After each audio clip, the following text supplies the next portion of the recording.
राधे राधे। मैं पंडित देवेंद्र शुक्ला आपका आपके चैनल श्री अष्टो ज्ञान मार्ग में आपका खूब स्वागत करता हूं। मीन राशि 18 नवंबर से 23 नवंबर साप्ताहिक राशिफल।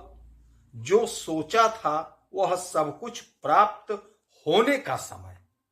संपूर्ण जानकारी सरल शब्दों में, सरल भाषा में, सरल उपाय के साथ आपसे निवेदन है, प्रार्थना। आपने लाखों उपाय किया, एक उपाय मैं भी बताता हूं, करेंगे तो हो सकता है लाभ हो। लाभ हुआ तो आपके जीवन की दिशा और दशा बदल जाएगी। हमसे जुड़ जाइए, अपडेट रहेंगे। जुड़ने के लिए हमारे चैनल को सब्सक्राइब कर लीजिए। आपका एक पैसे का खर्च नहीं, छोटा छोटा उपाय बताता हूं, उपाय को करते चले, हो सकता है लाभ हो जाए।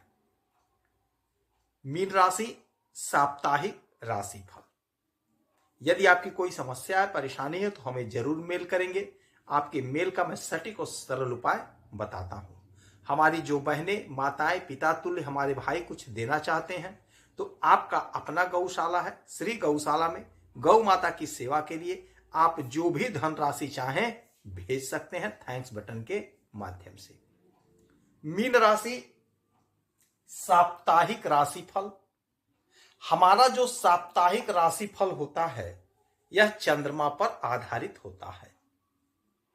ज्योतिष शास्त्र में चंद्रमा का बहुत बड़ा महत्व है। दैनिक राशिफल, पंचांग, मासिक राशिफल, तिथि, मुहूर्त, वार्षिक राशिफल सब कुछ चंद्रमा के गोचर पर ही डिपेंड करता है। चंद्रमा से ही गणना की जाती है।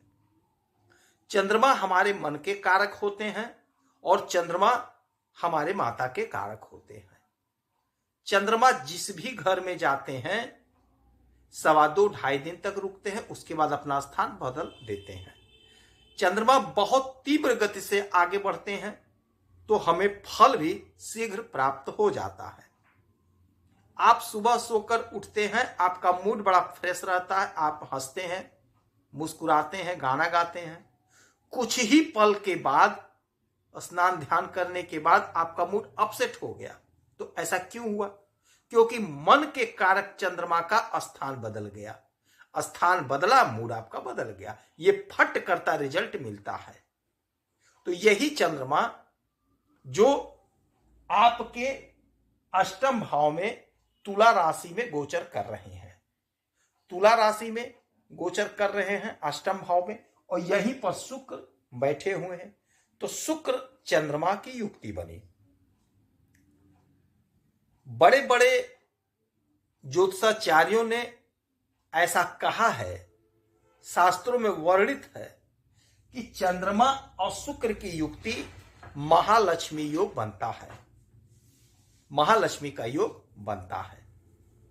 तो अब आपके इस घर में अष्टम भाव में चंद्रमा का आना आपके जीवन में अचानक से लाभ को प्रदर्शित कर रहा है।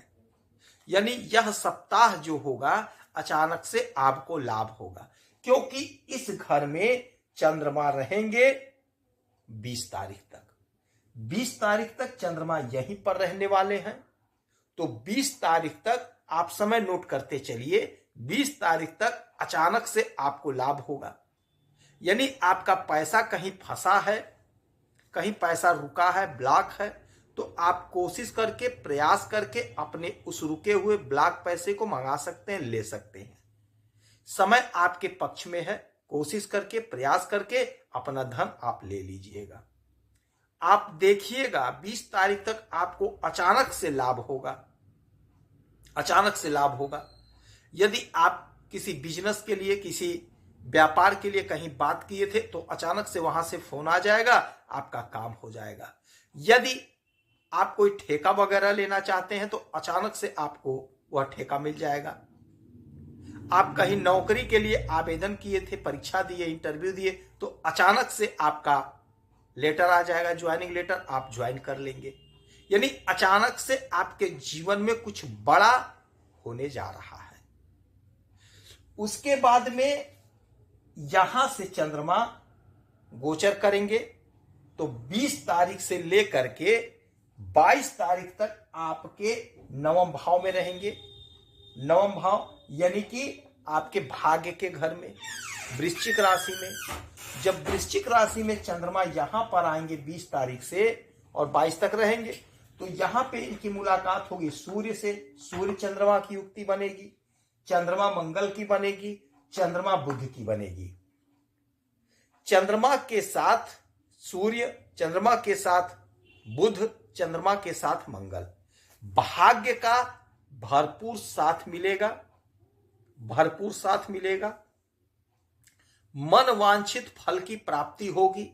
यानी 22 तारीख तक का जो समय होगा, आपके भाग्य का आपको जोरदार साथ मिलेगा। जो आपने प्रयास किया है, कोशिश किया है, कर्म किया है, उसका फल प्राप्त करने का समय होगा। आपको उसका फल प्राप्त होगा, आपको लाभ मिलेगा। आपका जो भी मनोकामना है, मनोकामना पूरा होगा। क्योंकि जब भाग्य का साथ मिलता है तो मनोकामनाओं की पूर्ति होती है, इच्छाओं की पूर्ति होती है। अच्छा, यहां से 1 2 3 4 5 6 7 सातवीं दृष्टि डालेंगे आपके तृतीय भाव पे, यानी कि आपके पराक्रम पे। तो आपका पराक्रम बढ़ेगा, आप पराक्रमी बनेंगे। छोटे भाई बहन का साथ मिलेगा, सहयोग मिलेगा। छोटी दूरी की यात्राओं से आपको लाभ होगा। कोई उलझन, कोई समस्या थी, उससे छुटकारा मिलेगा। योजनाएं जो आपकी अधूरी थी, अधूरी योजनाएं पूरी होंगी। धन तो आप खूब कमाते हुए नजर आएंगे और धन का संचय होगा।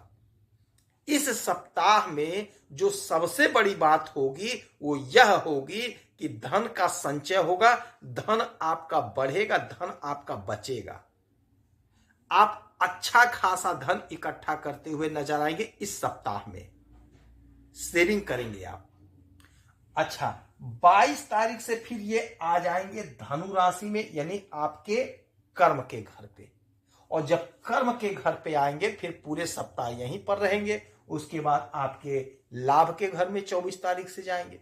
तो अभी जब कर्म के घर में रहेंगे तो आपके कैरियर में उछाल देंगे।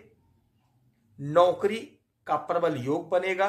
कहीं इंटरव्यू देना, परीक्षा देना तो जरूर दीजिएगा।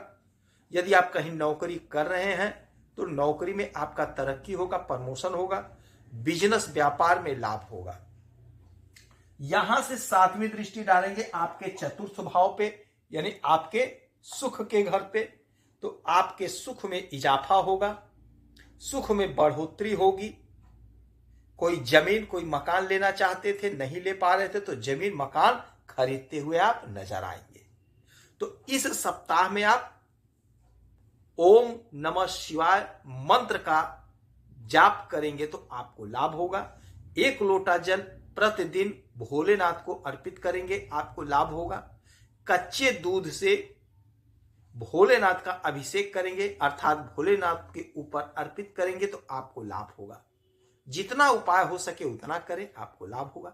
यदि आपकी कोई समस्या, परेशानी तो हमें जरूर मेल करेंगे, सटीक और सरल उपाय बताऊंगा। जो हमारी बहनें, माताएं, पिता तुल्य कुछ देना चाहते तो आपका अपना गौशाला, आपकी अपनी गौ माता है। थैंक्स बटन के माध्यम से माता की सेवा में आप जो भी धनराशि को भेज सकते हैं। आप खुश रहें, हैप्पी रहें, यही हनुमान से हमारी प्रार्थना है। जय श्री राधे।